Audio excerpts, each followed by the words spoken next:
Om Namo Bhagavate Vasudevaya.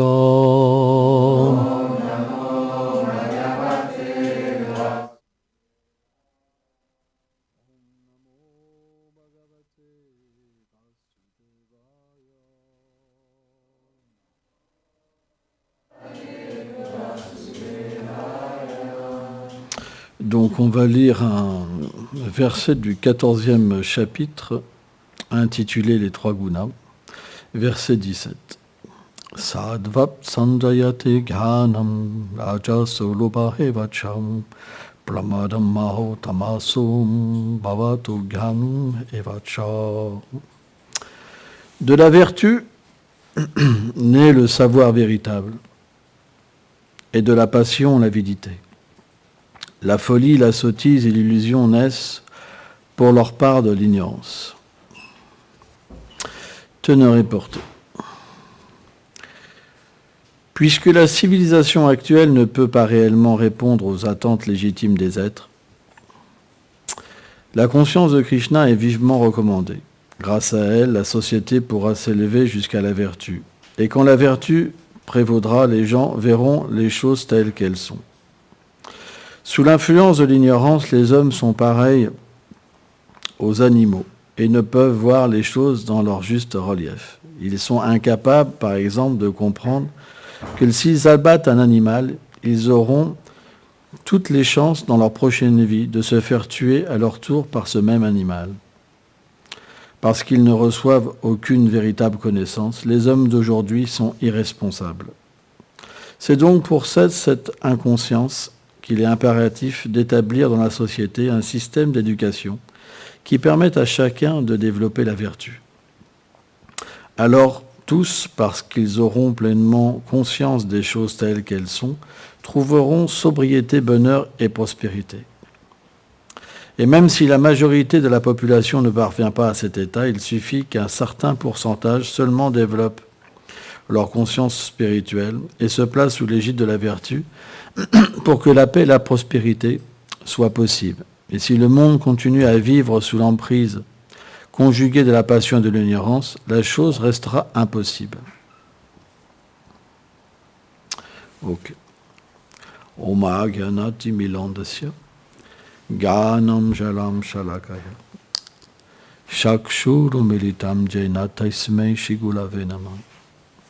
Nama Om Vishnu Padaya Krishna Pestaya Bhutale Shrimate Bhakti Vedanta Swaminiti Namine Namaste Sarasvati Deve Golavani Prachadine Nilveshesha Sunyavadi Prachatya Deshatarine.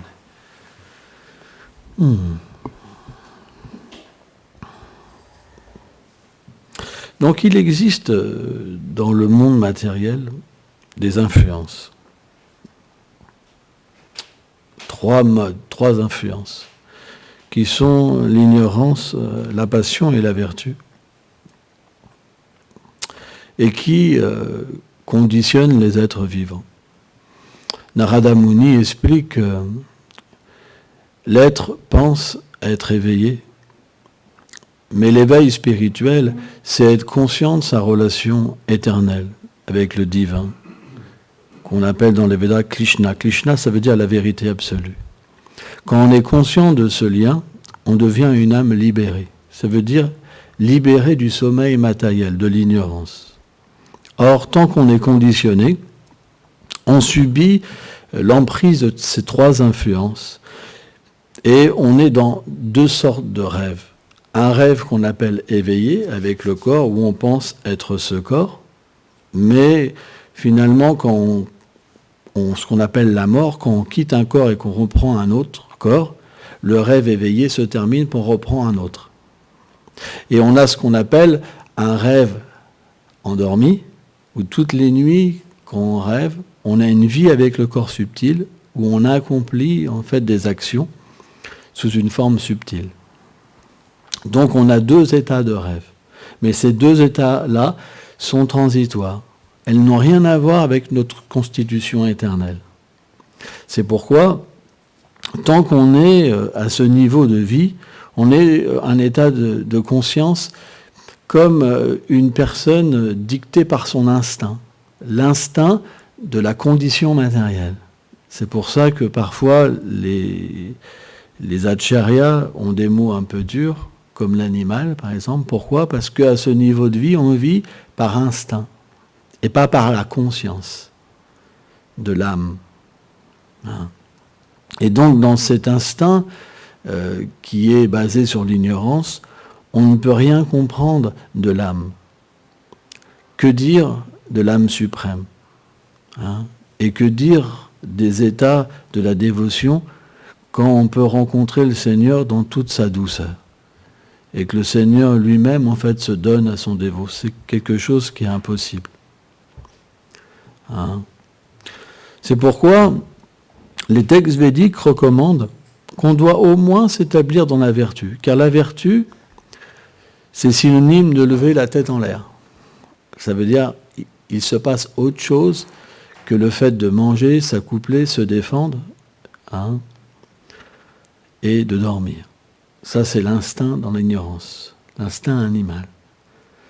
L'être établi dans la vertu, il se pose des questions. Qui suis-je ? Pourquoi je me retrouve dans cette situation-là ? Pourquoi j'ai des pulsions contre moi-même ? Pourquoi la colère m'envahit ? Pourquoi la concupiscence m'envahit ? On voit par exemple, Bouddha, Siddhartha, s'est posé ces questions dans sa vie.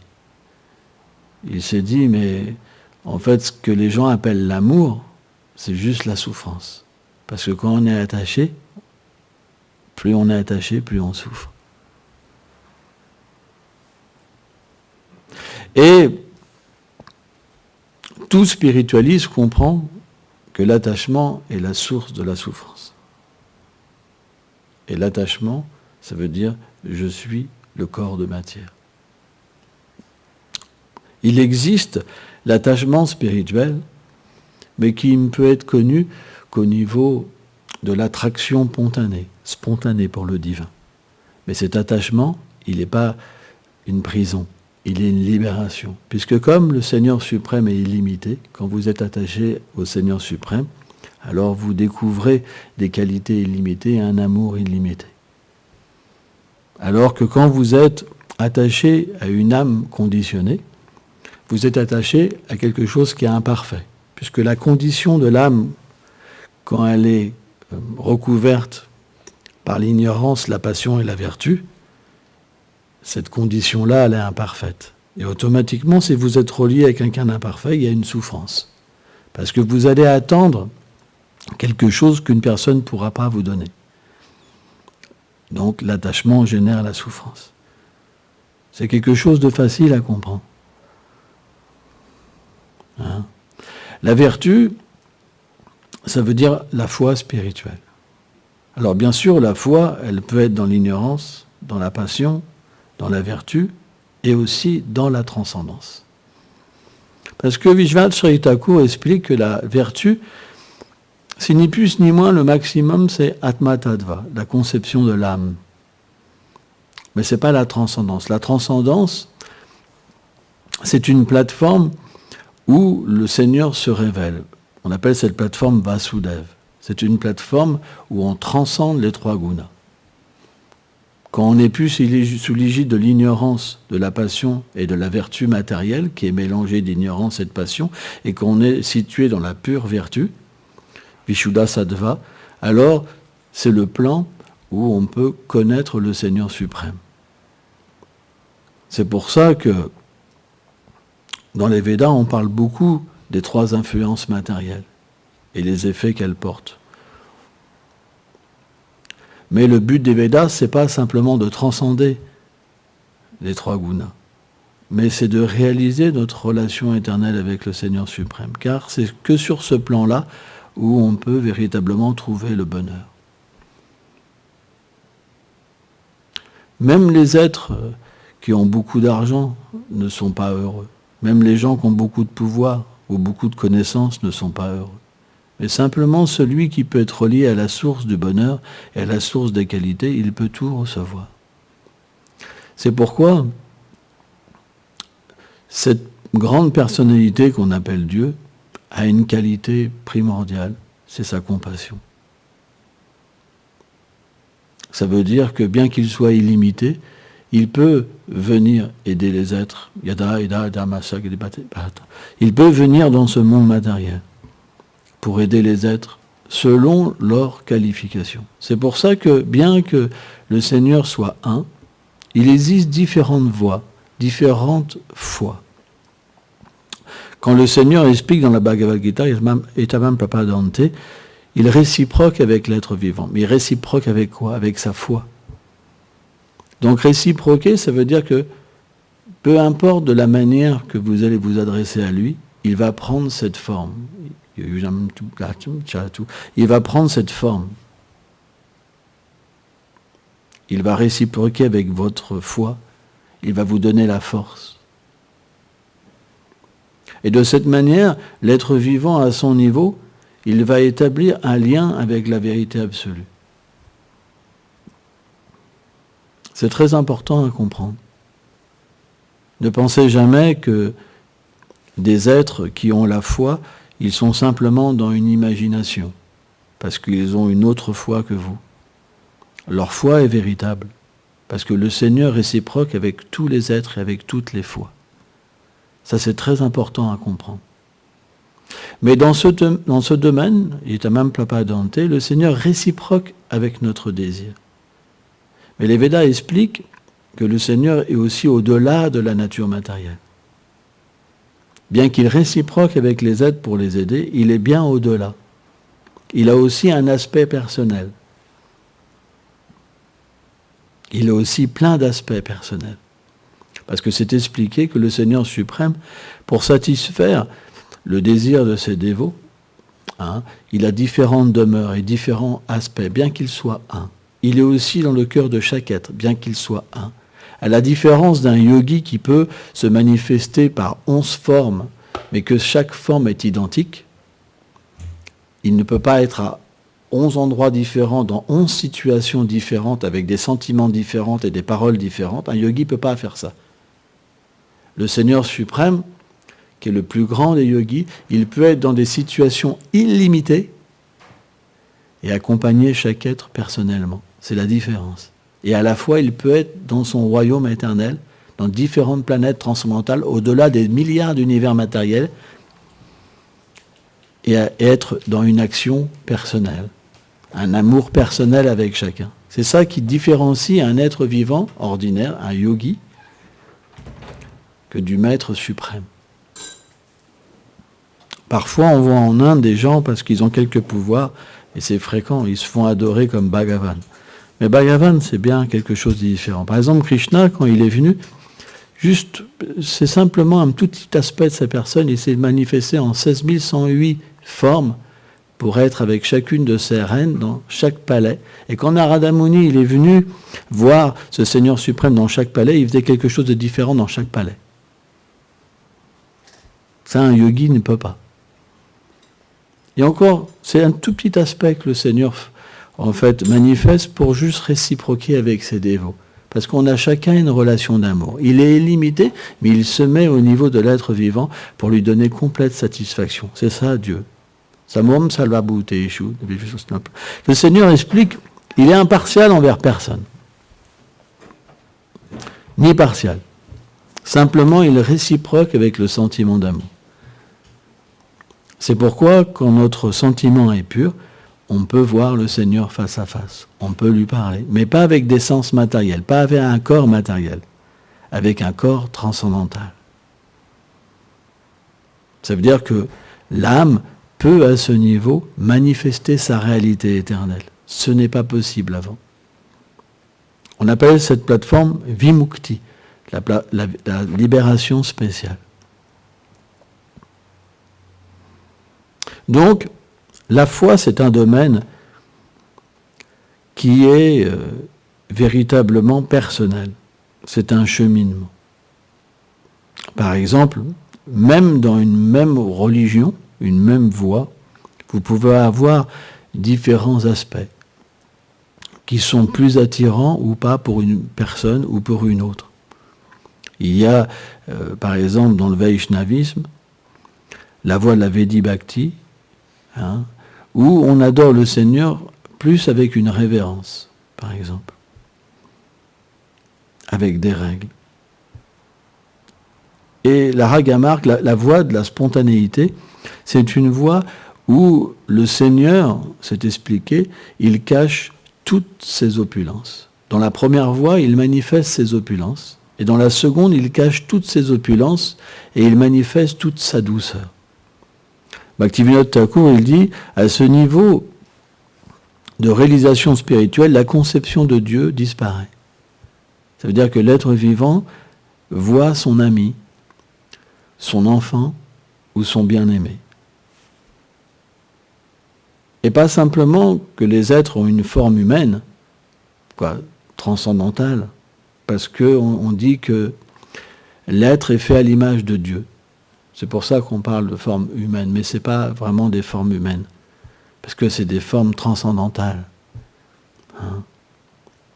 Mais même les fleurs, même les arbres, même les animaux, même les poissons, même le vent, même les nuages, peuvent avoir des sentiments et relationner avec le Seigneur suprême. C'est expliqué que dans cette demeure, tout est possible. Vous pouvez avoir une relation avec le Seigneur suprême selon le plus profond désir que vous avez. Il n'y a pas de limite aux sentiments. Par exemple, à Vrindavan, c'est expliqué que le vent, la brise est extrêmement douce.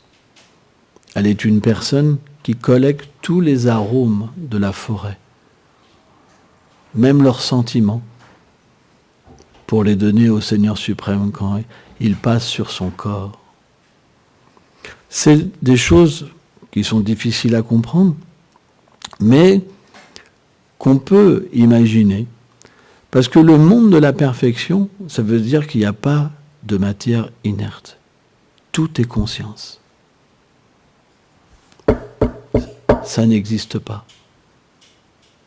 Les corps matériels comme ça qu'on doit quitter, ça n'existe pas. Quelles sont les formes dans le monde transcendantal ? C'est le sentiment de l'âme. Le sentiment que vous avez éternellement, c'est votre forme, c'est votre couleur, c'est votre nom, c'est votre connaissance et c'est votre sentiment d'amour. Quand vous êtes conscient de ça, vous avez atteint la perfection. Avant, c'est comme quelque chose encore d'atrophié. Le plan du Brahman, par exemple, le plan énergétique, c'est encore comme une conscience atrophiée. Le plan du Paramatma, où on peut voir le Seigneur dans notre cœur et le voir en relation avec sa création et le voir dans le cœur de chaque chose, c'est encore un plan atrophié. Pas plein. C'est comme un enfant qui grandit. Mais le plan où on peut être dans le royaume de l'amour, dans un corps transcendantal, et voir en fait la forme de douceur du Seigneur suprême avec ses associés, ça c'est la plus haute conscience. En tout cas, c'est ce qu'expliquent les textes Vaishnav. Parce que c'est la foi qui nous correspond par rapport à notre adhikar, par rapport à notre voyage dans nos vies passées. Après, il y a plein de sortes de foi. La véritable foi, avant tout, c'est de comprendre qu'il y a une multitude, une diversité dans l'unité. Que c'est la même personne qui est réciproque avec chacun. Donc, dans ce domaine de la foi, le sectarisme est enlevé.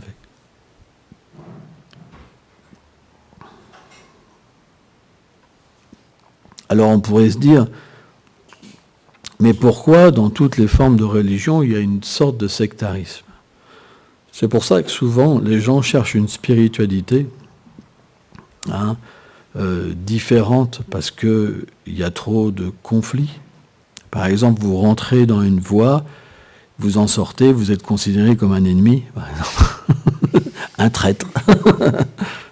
Ça existe, c'est souvent comme ça. Vous êtes un traître, voilà.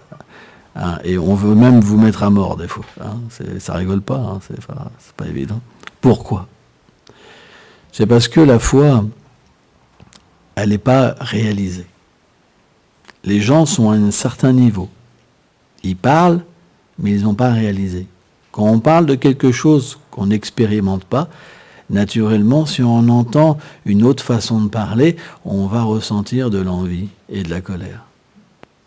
Alors que si c'est une fois réalisé, la réalisation qu'on a, ça veut dire la relation avec cette personne suprême qui est à l'origine de toutes les voix et de toutes les foi, va naturellement nous harmoniser. On va pouvoir progresser. C'est un principe. Mais à moins qu'on soit une âme réalisée, ce n'est pas possible de sortir des limites de notre petite foi. Vous comprenez ? Ça veut dire que dès que c'est différent, on ne comprend plus et on a peur. Parce que si quelqu'un est heureux, par exemple, plus heureux que nous, qui paraît plus heureux, qu'est-ce qu'on va dire ? Ah, regarde, mais ça c'est de la joie, mais comprends, c'est de la fausse joie. Vous comprenez le principe ? Parce que ça va toucher quelque chose qui va nous désorienter. Pourquoi il est plus heureux que moi ? Et ça va nous faire douter. Donc, pour que ce doute ne nous enlève pas notre foi, qu'est-ce qu'on va faire ? On va devoir frapper. Et plus le doute sera profond en nous, plus le coup sera violent. C'est très intéressant, en fait, ce genre d'analyse, parce que ça nous permet de comprendre pourquoi des religieux qui suivent une voie d'amour peuvent devenir aussi violents et aussi sectaires. C'est parce que ils sont loin de l'amour. Parce que le principe de l'amour, c'est être très proche de la personne qui est en rapport avec tout et qui harmonise tout. En fait, on appelle Krishna, la vérité absolue, l'harmoniste, celui qui harmonise. Pourquoi ? Parce que quand on est proche de lui, on perd ce pouvoir de vouloir contrôler les gens. On danse simplement en harmonie. On danse d'amour. Tout le monde danse d'amour. Parce que cette vérité est tellement sans limite et en même temps personnelle que vous êtes simplement complètement inondé dans l'amour. Et vous êtes complètement satisfait. Et comme tout le monde est satisfait, tout le monde veut se donner à tout le monde. C'est ça la vraie spiritualité. Mais sur la plateforme matérielle, ce n'est pas possible. Sur la plateforme matérielle, on pense, je suis hindou, je suis musulman, je suis juif, je suis chrétien, je suis bouddhiste, par exemple. Et c'est naturel que, en fait, chacun se pense le meilleur. Parce que c'est le domaine de la religion. Partout où vous irez dans des documentaires, des choses comme ça, tout le monde vous dira « Je suis désolé de vous dire ça, mais nous sommes les seuls à voir la vérité. » Tous les autres, sans ça, j'aurais choisi autre chose. Vous comprenez ? Vous comprenez ? Mais est-ce qu'on peut progresser de cette manière-là ? C'est très difficile. C'est extrêmement difficile.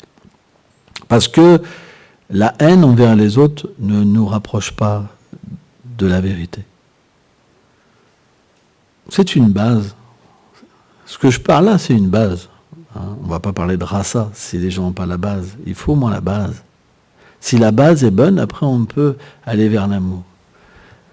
On peut se réaliser spirituellement en chantant les saints noms. Hare Krishna, Krishna Krishna, Hare Hare, Hare Rama, Rama Rama, Hare Hare. Après c'est possible, mais avant non.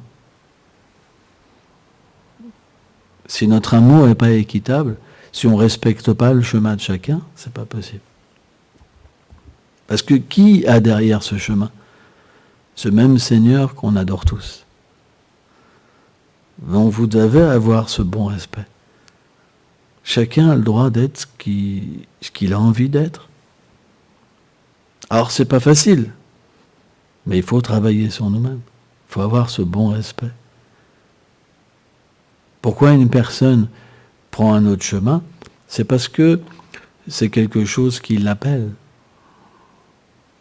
C'est quelque chose qui lui convient. Vous comprenez ? Et puis après, quand vient la réalisation spirituelle, on peut alors comprendre que nous suivons en fait quelque part un même chemin. Krishna explique dans la Bhagavad Gita, Baunam Jamte, Yanam Papadante, que ce chemin nous amène un jour à avoir cette réalisation intérieure de notre identité éternelle.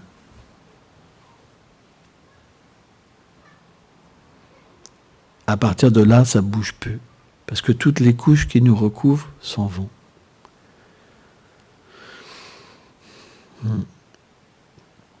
C'est pourquoi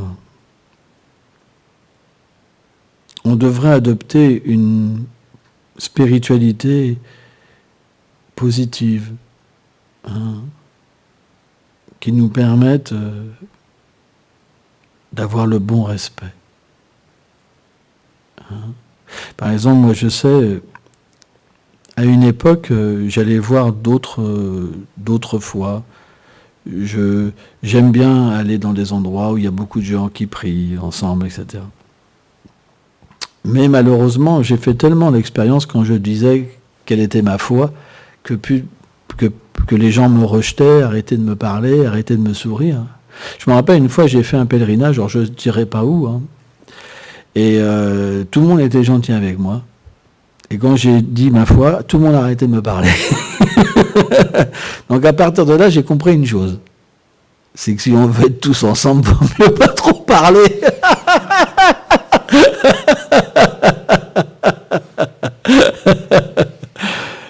Parce que c'est pas possible.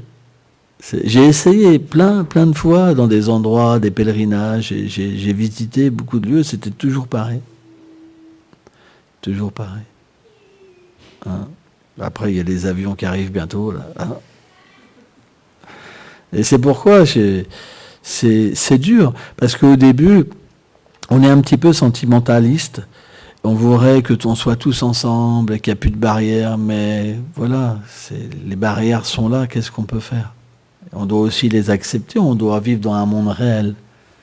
Et pouvoir comprendre ce développement de la foi et de respecter aussi ces barrières, parce que certains en ont besoin aussi. Parce que vous enlevez le sectarisme à quelqu'un, alors il se dilue complètement, il a plus rien, c'est difficile. Cette petite foi, elle a besoin comme des enclos, vous savez, pour que les gens puissent rester dans leur foi. Ça ne peut pas être autrement. Tout dépend de l'évolution qu'on a eue de nos vies passées. Il y en a qui ont besoin du coup de bâton. Vous savez, c'est comme une brebis, elle a besoin d'un bâton. On parle du berger, par exemple. C'est pas pour rien. Il faut un enclos avec un bâton. Les gens, parfois, ont besoin d'avoir peur. Si tu fais pas ça, tu seras foudroyé. Et ça marche. Et grâce à ça, ils peuvent progresser. Donc on ne devrait pas se moquer et trouver que c'est inférieur. C'est pas vrai. C'est pas vrai. Parce qu'on a peut-être été comme ça dans une vie ou 2 vies avant ou 3 vies avant d'être libéré, libre. On devrait avoir le bon respect pour chaque livre, etc., etc. Même s'il y a des choses qu'on ne comprend pas. Même s'il y a des choses qu'on ne comprend pas. Elles ont, elles sont vitales pour certaines personnes. Par exemple, il y a des écrits qui parlent de ne pas s'accoupler avec des animaux, des choses comme ça. Alors pour nous, on se dirait, mais attends, mais avec des animaux. Mais pourtant, dans le désert, par exemple, c'est ce qu'ils font. Donc, il y a des lois pour chaque condition de vie, etc. Il y a des lois pour des gens qui n'ont pas besoin de... Par exemple, pourquoi on parle de spontanéité? Parce que quand la vie spirituelle, elle est spontanée, elle est plus régie par des règles parce qu'on est pur. Mais tant qu'on n'est pas pur, on a quand même besoin d'avoir des règles. Parce qu'il y a des choses qu'on n'est pas forcément conscient. Par exemple, pour quelqu'un, hurler sur une autre personne, c'est pas mal. Par exemple. Ou frapper quelqu'un, c'est pas mal. Ou voler, c'est pas mal. Mais dans les règles universelles, ce n'est pas une bonne chose. Ça donne une réaction négative dans votre vie. C'est comme des mauvaises graines que vous devez avoir, subir les conséquences. Ça va venir des petites plantes, et puis ça va donner des fruits qui vont générer la souffrance. Donc, certains textes expliquent certaines choses pour pouvoir faire progresser les gens. C'est important. Donc, on ne devrait pas se dire que, pour moi, peut-être, ça ne me convient pas, mais pour d'autres, c'est une bonne chose. Hein. Merci beaucoup.